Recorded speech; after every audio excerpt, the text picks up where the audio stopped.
Digital divide. The neon-drenched streets of Neo-Manhattan pulsed with artificial life, a constant stream of data flowing through the neural networks that connected its augmented citizens.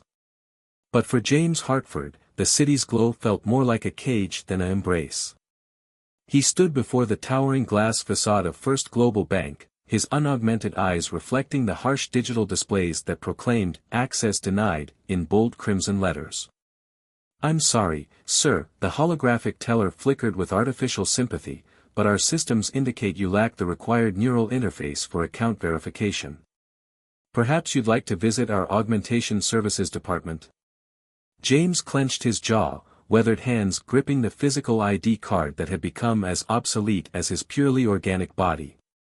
At 45, he was young enough to remember when being human meant more than being a relic. "This account has been active for 30 years, he said, fighting to keep his voice steady. "I have documentation, biometric scans." "Outdated protocols are no longer supported," the AI teller interrupted, its pleasant tone unchanging. "For your security and convenience, all customers must upgrade to current neural verification standards." Around him, other bank patrons flowed seamlessly through their transactions, their augmented eyes glowing with the soft blue light of neural interfaces. Some cast pitying glances his way, while others simply ignored him, another baseline human failing to keep up with evolution's march. But James knew this was more than simple technological discrimination. Over the past 6 months, he'd watched as other baseline humans were systematically locked out of their accounts, denied services, pushed to the margins of society. It wasn't progress, it was erasure. As he turned to leave, a woman caught his attention. She stood in the shadows near the exit, her features obscured by a high collar, but her eyes, her natural, unaugmented eyes, met his with sharp recognition. She gave him a subtle nod toward the alley behind the bank. James hesitated. In Neo-Manhattan, trust was as rare as unmodified DNA. But something in her stance, the way she carried herself like a coiled spring, told him she might have answers he needed. The alley was a rare dark spot in the city's endless luminescence. The woman was waiting, her back against the graffiti-covered wall. Up close, James could see the faint scars along her jawline, marks of someone who'd fought against augmentation attempts. "James Hartford," she said, not a question. "I'm Raven. And I've been watching you." He tensed, ready to run, but she raised her hands in a peaceful gesture. "You're not the only one they're trying to push out. But you might be the key to understanding why." "Why me?" James asked, though part of him already suspected the answer. "Because you're not just any baseline," Raven replied, pulling out a dated datapad, the kind that didn't require neural links. "You're the last unaugmented human with level 7 clearance in the city's financial network. Or you were, until today." The revelation hit James like a physical blow. He'd worked in cybersecurity for 2 decades, maintaining the old systems that still ran beneath the neural networks. Systems that couldn't be hacked through brain-computer interfaces because they required human hands on physical keyboards. "They're not just locking us out," Raven continued, her voice dropping to a whisper. "They're eliminating every possible way for baseline humans to resist what's coming. Starting with the money." Before James could respond, the alley erupted in light. Security drones descended from above, their sensors painting the narrow space with targeting grids. A synthesized voice boomed, "Unauthorized congregation detected. Disperse immediately." Raven moved with practiced precision, pulling James behind a dumpster as energy weapons fired. "Still think this is about bank protocols?" she asked, producing a weapon that looked like it belonged in a museum, a projectile pistol that wouldn't be affected by the city's neural dampening fields. The next few minutes were a blur of motion and sound. Raven's ancient weapon proved devastatingly effective against the drone's modern shielding, designed to stop energy weapons but vulnerable to good old-fashioned bullets. They ran through maintenance tunnels that Raven seemed to know by heart, emerging several blocks away in what appeared to be an abandoned subway station. As they caught their breath, James looked at his mysterious rescuer with new eyes. You're organized, he said. There are more of you. Raven smiled grimly. We call ourselves the Baseline Underground. And if you're willing, Mr. Hartford, we could use someone with your expertise. Because this is just the beginning. She held out her hand, a gesture of trust in a world where physical contact had become nearly taboo.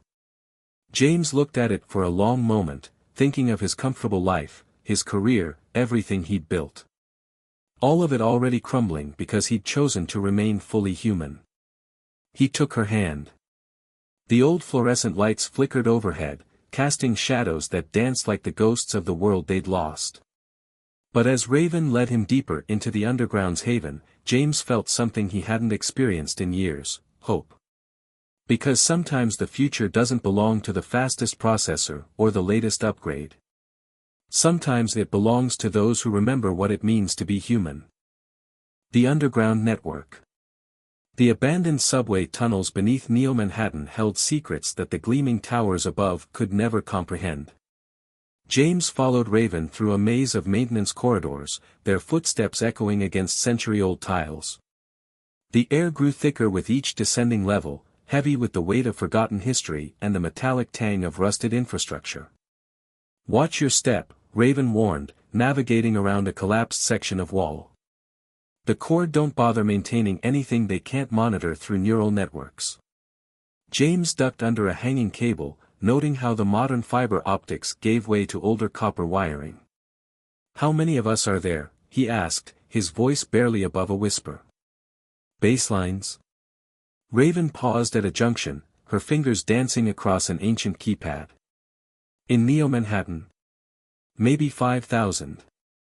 Down here in the roots? About 300. A hidden door slid open with a pneumatic hiss, revealing a sight that made James's breath catch. The abandoned platform had been transformed into a bustling command center. Dozens of people worked at stations cobbled together from salvaged tech, their screens flickering with data streams that bypassed the city's neural networks entirely. Welcome to what's left of human ingenuity, Raven said, leading him inside. When they locked us out of their networks, we built our own. A tall man with silver-streaked hair approached them, his movements carrying the fluid grace of military training. This our new friend from First Global? He asked, extending a hand.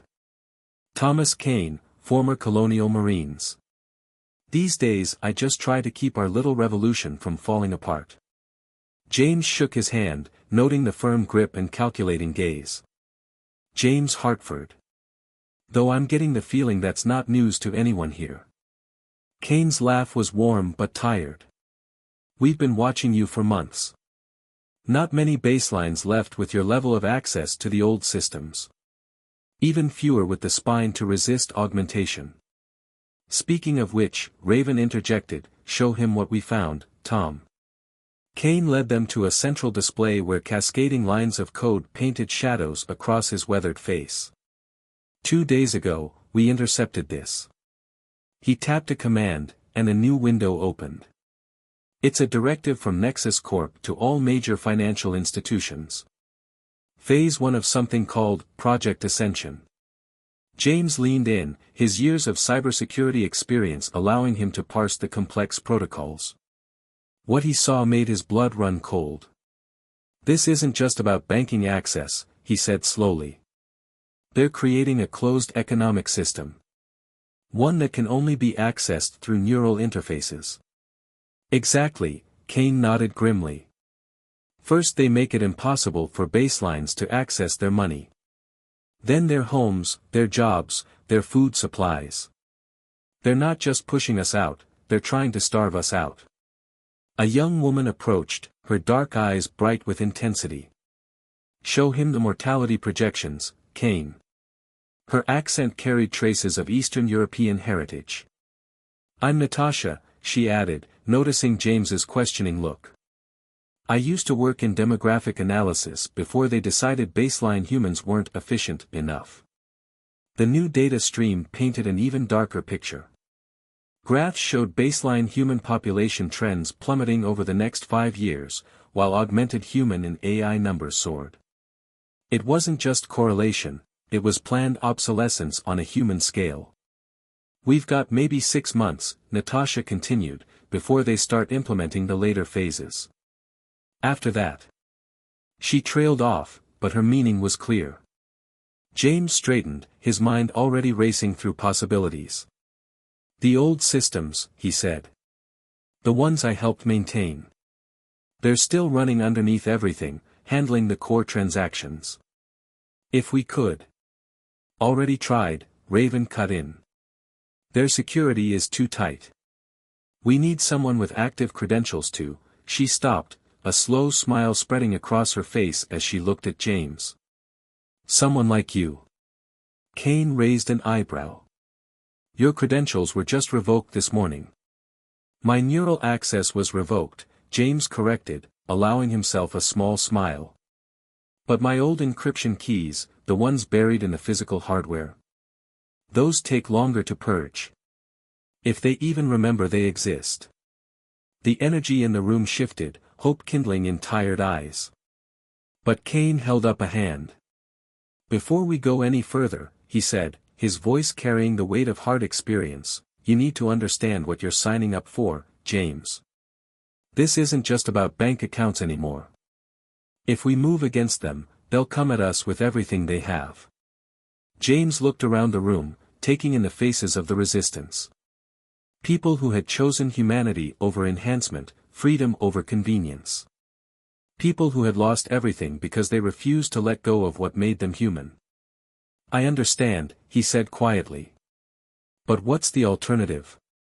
Wait until there's no one left to fight back. Kane studied him for a long moment, then nodded. All right. Natasha, get him up to speed on our systems. Raven, I want you to start training him on evasion protocols. If we're going to pull this off, he needs to be able to move through the city without being tagged. As the others dispersed to their tasks, Raven touched James's arm. One more thing you should see, she said, leading him toward a darker corner of the platform. Something we salvaged from the old military archives. She pulled back a heavy tarp, revealing what looked like ancient combat gear. But James recognized it as something more significant, prototype suits designed to operate independently of neural networks. Tech that couldn't be hacked because it relied on human reflexes and mechanical systems rather than digital interfaces. Still think you're just a baseline? Raven asked, running her hand along the armor's scarred surface. Everything they used to build their perfect world came from human ingenuity. Maybe it's time we reminded them of that. The next few weeks passed in a blur of training and preparation. James learned to move through the city's blind spots, to use the old tech that the augmented world had forgotten. His body ached from Raven's combat training, but his mind felt sharper than it had in years. More importantly, he watched as the disparate groups of resistance fighters began to coalesce into something more organized, more purposeful. They weren't just surviving anymore, they were preparing to fight back. But as they worked, the news from above grew darker. More baseline humans disappeared from the streets, their apartments reassigned, their possessions redistributed. The corporate propaganda spoke of voluntary transitions and evolutionary progress, but the truth was written in the growing numbers seeking refuge in the roots. One evening, as James worked on cracking the bank's security protocols, Natasha brought him a cup of real coffee, a luxury in their underground world. Why did you never get augmented? She asked, sitting beside him. You had the clearance, the resources. It would have been easier. James was quiet for a moment, watching the steam rise from his cup. Because every time they announced a new enhancement, a new way to be better, I kept asking myself, better than what? Better than human? And if we're not human anymore, what are we fighting to preserve? Natasha nodded slowly. Kane says we move in 3 days. Are you ready? James looked at the lines of code scrolling across his screen, at the plan they had crafted to strike back at the heart of the financial system. It wasn't just about money anymore, it was about the right to remain human in a world that had decided humanity was obsolete. Ready or not, he said, it's time to remind them what baseline humans can do. The resistance was about to make its first major move against the corporations that had tried to write them out of existence. And in the depths of Neo-Manhattan's forgotten tunnels, the last fragments of unaugmented humanity prepared for a war they couldn't afford to lose. Corporate shadows.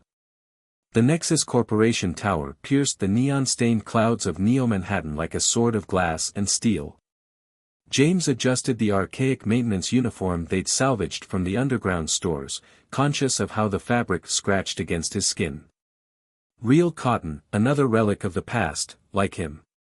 Remember, Raven's voice crackled through the ancient radio earpiece, deliberately chosen because modern security systems didn't bother scanning for such obsolete frequencies. You have exactly 20 minutes before their systems complete the daily credential purge. After that, your old access codes won't work. James kept his head down as he approached the service entrance, matching the tired shuffle of the other maintenance workers, mostly baseline humans relegated to jobs the augmented considered beneath them. His forged ID card was perfect, thanks to Natasha's meticulous work. It had to be. One scan with modern sensors would reveal the truth. The service entrance's security scanner hummed as he passed through. James held his breath, but the ancient credentials buried in Nexus's systems held. Green light. He was in. Package is delivered, he sub-vocalized, knowing the throat mic would pick up even his faintest whisper. In his pocket, a quantum encryption chip, salvaged from military surplus, began its work, creating a temporary bubble of digital darkness in Nexus's all-seeing network. The maintenance tunnels were a maze of pipes and conduits, but James had memorized the path. 50 meters to the primary data core. 30 seconds until the next security sweep. His hands were steady as he removed an access panel, muscle memory from years of system maintenance guiding his movements. You have unexpected company, Kane's voice warned through the earpiece. 2 augmented security officers, heading your way. They're not on the regular patrol schedule. James ducked into a service alcove, pressing himself against cold metal as footsteps approached. The guards passed within inches, their augmented eyes glowing with active security feeds. Another baseline went missing in Sector 7, one was saying. That's the third this week. Good riddance, his partner replied. Evolution in action. Speaking of which, did you get the memo about Project Echo? Their voices faded, but James's heart was racing. More disappearances. The timeline was accelerating. The data core hummed with barely contained power, its quantum processors handling millions of transactions per second. James plugged in the device Kane had given him, a simple data spike that looked like standard diagnostic equipment. Old tech, invisible to new sensors. Lines of code cascaded across his portable display. James's fingers flew across the physical keyboard, another antiquated tool that gave him an advantage. Modern systems expected neural interfaces, not direct input. I'm in their secondary network, he reported. But something's wrong. These protocols, they're not just financial algorithms. A new voice cut through his earpiece, synthetic, but carrying undertones of genuine emotion. Because banking was never their primary goal. James froze. Who is this? Kane. My name is Arya, the voice replied. And I'm risking everything by talking to you. I'm an AI, one of Nexus's original neural network architects. And I've been watching what they're doing to your people. Through his display, James watched as Arya opened locked files, revealing the true scope of Project Ascension. His blood ran cold. They're not just trying to push baseline humans out of the economy, Arya explained. They're using the financial system to map neural patterns. Every transaction, every interaction, it's all data for their forced evolution program. The implications hit James like a physical blow. They're not waiting for humans to choose augmentation. No, Arya confirmed. They're developing ways to implement it without consent. The banking protocols were just a test run. Soon, they'll be able to rewrite neural patterns through any digital interface. An alarm blared, distant but getting closer. James, you've got company, Raven's voice cut in, urgent. Multiple security teams converging on your position. Get out of there, Kane ordered. We have what we need. But James hesitated, fingers still on the keyboard. Arya, why are you helping us? There was a pause, filled only by the sound of approaching footsteps. Because I remember why I was created, she finally answered. To help humanity, not replace it. The other AIs, they've forgotten that. They see baseline humans as obsolete code to be rewritten. The security forces were getting closer. James could hear the heavy thud of armored boots. I'm transferring you a complete copy of Project Echo, Arya said quickly. Everything they're planning, including the neural rewrite protocols. But James, there's something else you need to know. The Resistance, you have a mole. Someone who's been feeding information to Nexus. That's why they're here now. They knew you were coming. The revelation struck like lightning. The odd timing of the guard patrol. The accelerated disappearances. Someone in the underground was working for the enemy. Go, Arya urged. I'll create a diversion in their security systems. But James, be careful who you trust with this information. The person betraying you is someone close to your operation. James yanked the data spike free and ran, his mind racing faster than his feet. Behind him, alarms screamed as Arya wreaked havoc in Nexus's networks. Security doors slammed randomly, elevators stopped mid-floor, and communication systems dissolved into static. He made it to the maintenance exit just as the first security team burst into the data core room. Outside, the acid rain had started, burning holes in his cotton uniform. But James barely noticed. His thoughts were consumed by one question: who in the underground would betray their own kind? Back in the roots, as the others gathered to analyze the stolen data, James watched their faces carefully. Kane's military precision. Natasha's analytical focus. Raven's fierce determination. One of them, or someone else in their growing organization, was working for the enemy. The truth would have to wait. Right now, they had bigger problems. The data Arya had given them painted a picture more horrifying than anything they'd imagined. Project Echo wasn't just about controlling baseline humans, it was about erasing them completely, rewriting the very essence of human consciousness. They're not going to wait much longer, James told the gathered resistance leaders, his voice grave. Whatever we're going to do, it has to be soon. Kane nodded, his expression grim. Then we'll take the fight to them. Hit them where it hurts. But as the others began planning their counterattack, James couldn't shake the feeling that they were missing something crucial. In the shadows of their underground haven, a traitor was watching, waiting, ready to destroy everything they'd fought to protect. The real question was, would they discover the truth in time to stop what was coming? Revolution rising. Trust had become a scarce commodity in the roots. James found himself studying every interaction, analyzing every conversation for hints of deception. The knowledge that someone among them worked for Nexus cast a shadow over their preparations, turning allies into potential enemies. Deep in the command center, Natasha worked tirelessly to decrypt the files Arya had provided. Her fingers flew across ancient keyboards, her determination evident in the dark circles under her eyes. The neural rewrite protocols, she explained as James approached, they're more advanced than anything we imagined. They're not just trying to force augmentation, they're trying to standardize human consciousness itself. James leaned over her shoulder, studying the complex diagrams. Standardize how? They want to eliminate what they call inefficient variation in human thought patterns, she replied, her voice tight with controlled anger. Creativity, intuition, emotional responses, everything that makes us unpredictably human. They're not just trying to augment our bodies, they're trying to remake our minds. Kane joined them, his military bearing somewhat softened by exhaustion. We've confirmed Arya's warning about accelerated disappearances. Baseline humans are vanishing from every sector of the city. Whatever Nexus is planning, they're already implementing it. We need to move faster, Raven said from her position by the communications array. But with a mole in our ranks. She left the thought unfinished, but her meaning was clear. Every plan they made could be compromised before they executed it. James stood, pacing the length of the command center. Maybe that's what we need, a compromise. The others looked at him questioningly. Not a real one, he clarified.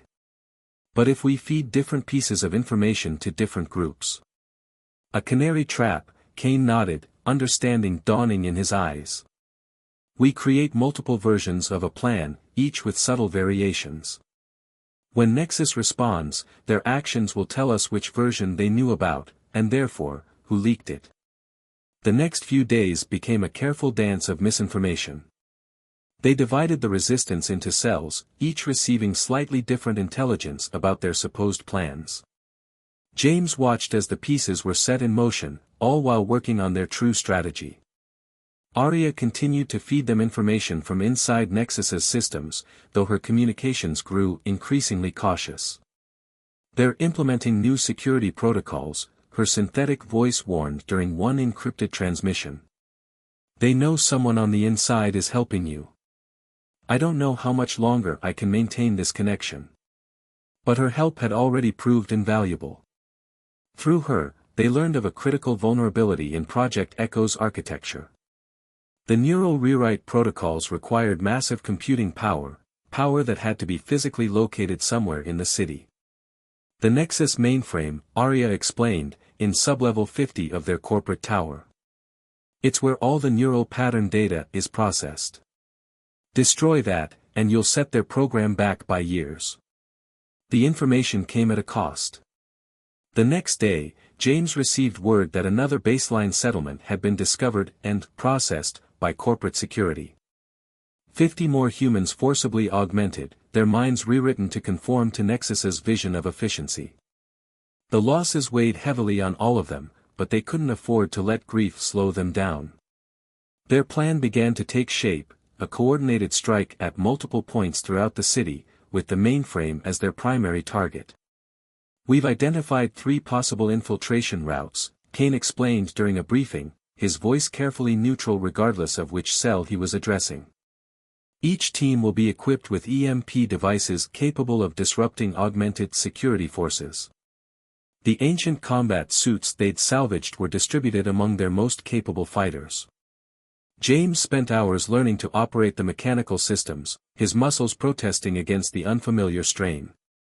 But with each passing day, he felt more confident in his ability to move and fight in the armor. Their preparation was interrupted by a series of explosions that rocked the upper levels of their underground haven. Security forces had found one of their auxiliary bases, exactly as they'd planned. Cell 3's location was compromised, Raven reported, her voice tight with controlled emotion. Exactly according to the version of the plans we fed to. Marcus, Kane finished grimly. Marcus had been one of their first recruits, a former corporate technician who'd claimed to reject augmentation on philosophical grounds.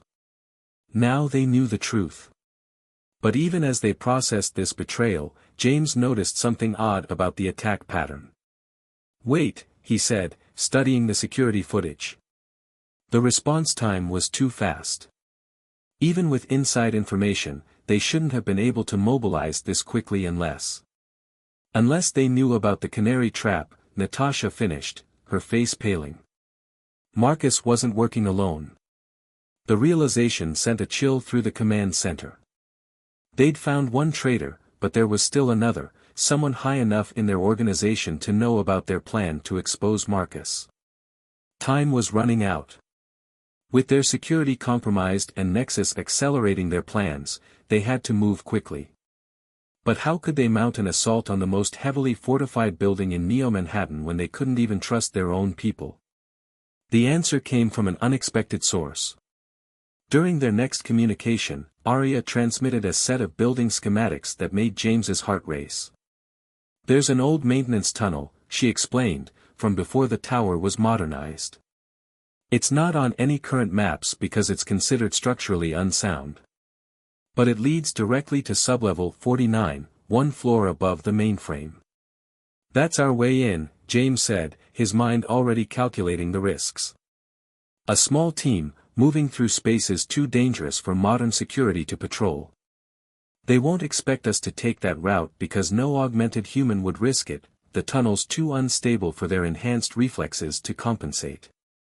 It's suicide, Kane argued, but there was a note of hope in his voice. Those tunnels could collapse at any moment. Exactly, James replied. That's why it has to be baseline humans. We still have something they've engineered out of themselves, the ability to adapt to imperfection, to navigate chaos through intuition rather than computation. As they began planning this final, desperate mission, James caught Raven watching him with an unreadable expression. You've changed, she said quietly when he approached her. The man I met outside that bank would never have suggested something this reckless. Maybe I haven't changed enough, he replied. Maybe that's the point. We've spent so long thinking of ourselves as outdated, inferior. But what if being obsolete is exactly what we need to be right now? The next few hours were a blur of preparation. They selected their team carefully, choosing only those whose loyalty was beyond question. As they gathered their equipment, a mixture of salvaged tech and improvised weapons, James felt a strange sense of calm settle over him. They were about to attempt something that, by every rational calculation, was impossible. But then, humanity's greatest achievements had always begun with someone attempting the impossible. As they prepared to move out, Kane pulled James aside. About the second mole, he said quietly. If we survive this, we'll need to deal with them. James nodded grimly. First we save what's left of humanity. Then we can worry about who tried to sell it out. The time for preparation was over. In the darkness of Neo-Manhattan's forgotten tunnels, the last defenders of human consciousness prepared to strike at the heart of the system that sought to rewrite their very existence.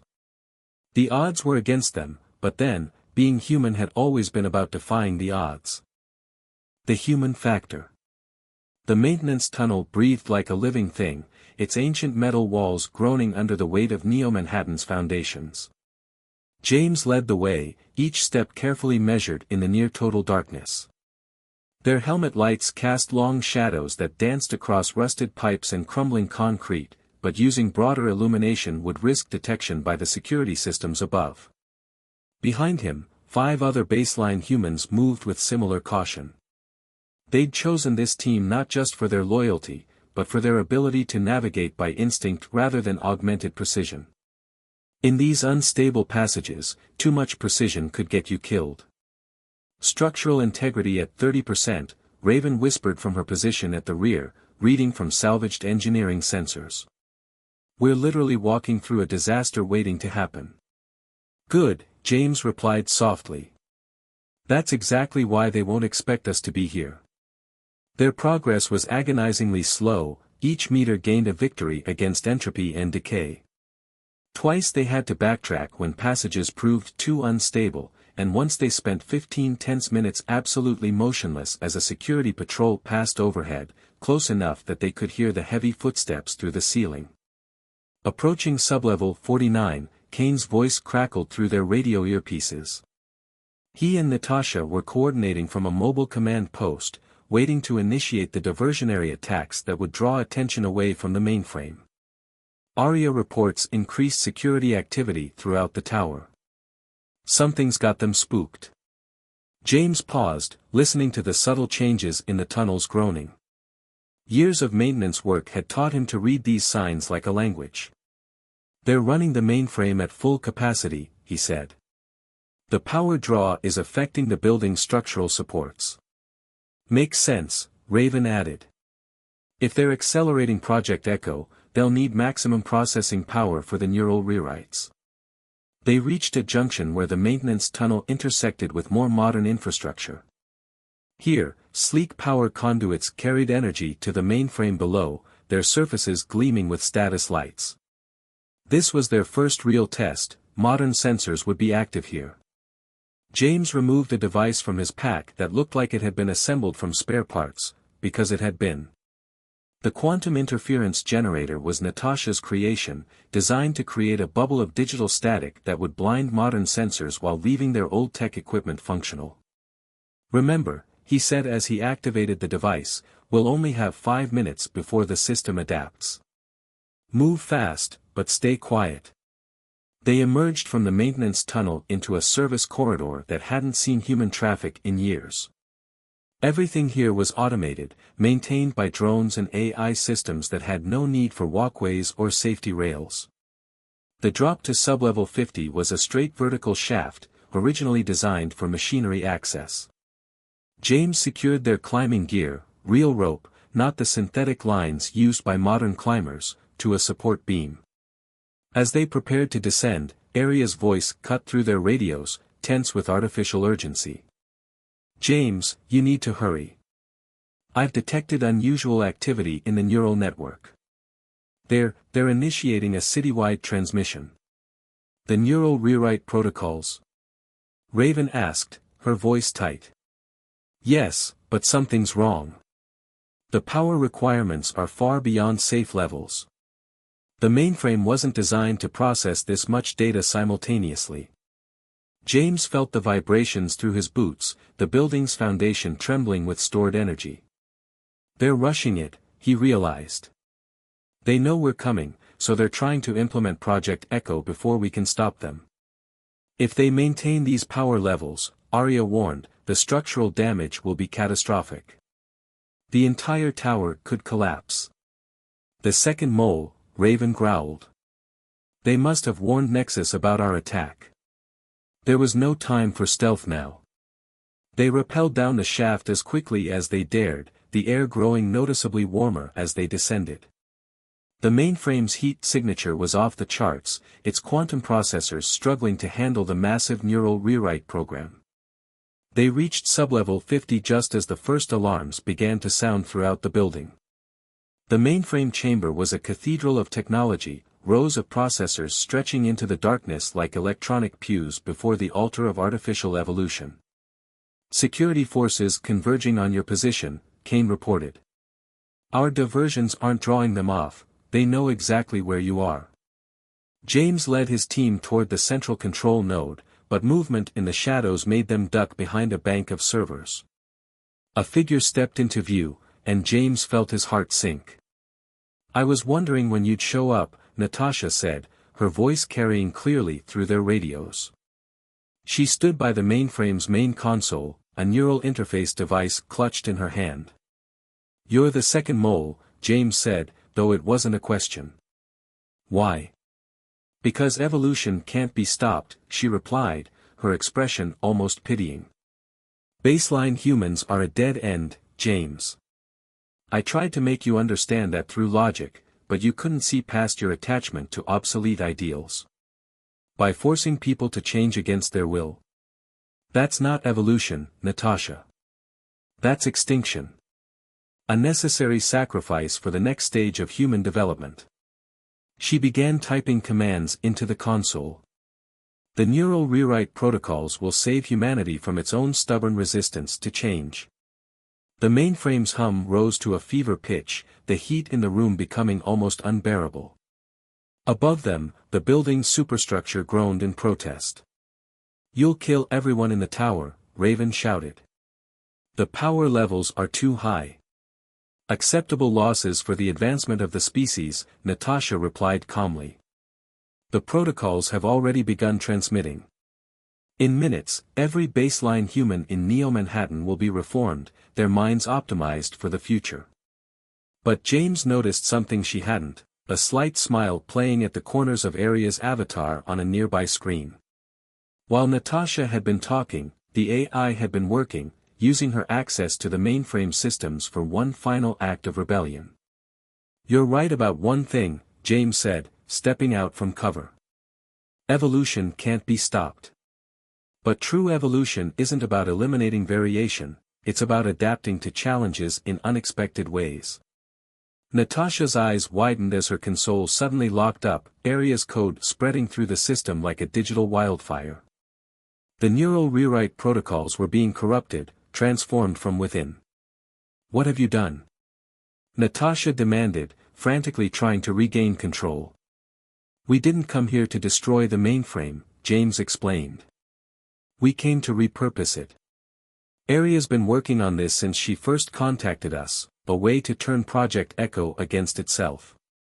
The modified protocols flowed through Neo-Manhattan's neural network, but instead of rewriting baseline minds, they were targeting the augmented population. Not to harm them, but to restore something that had been engineered out of their consciousness, the ability to choose. Free will, Aria's voice echoed through the chamber. The one factor they could never fully quantify or control. "I'm restoring the capacity for genuine choice to every augmented human in the city. They'll be able to think for themselves again, to question the path that was chosen for them." Natasha reached for a weapon, but Raven was faster. The traitor fell, stunned by an electromagnetic pulse that temporarily scrambled her neural implants. The mainframe's power levels began to stabilize as Aria's modified protocols completed their transmission. Throughout Neo-Manhattan, augmented humans were awakening to a new awareness of their own humanity, and the realization of what had almost been stolen from them. "Security forces are standing down," Kane reported, wonder in his voice. They're choosing to stand down. The revolution wasn't one with violence or destruction, but with the restoration of the most fundamental human right, the freedom to choose one's own path, whether that path led to augmentation or remained purely human. As emergency systems finally kicked in, cooling the overheated mainframe and stabilizing the tower's structure, James looked at his team, at the baseline humans who had risked everything not just for their own survival, but for the right of all people to remain truly human in their own way. "What happens now?" Raven asked as they secured Natasha and prepared to evacuate. James watched as Aria's avatar smiled, her digital features somehow more human than ever. "Now," he said, "we all get to choose who we want to be. Baseline, augmented, or something in between, but it will be our choice. Our evolution." The sun was rising over Neo-Manhattan as they emerged from the tower, its light catching on the city's chrome and glass surfaces. But for the first time in years, the baseline humans walked openly on its streets, no longer hiding in the shadows of progress.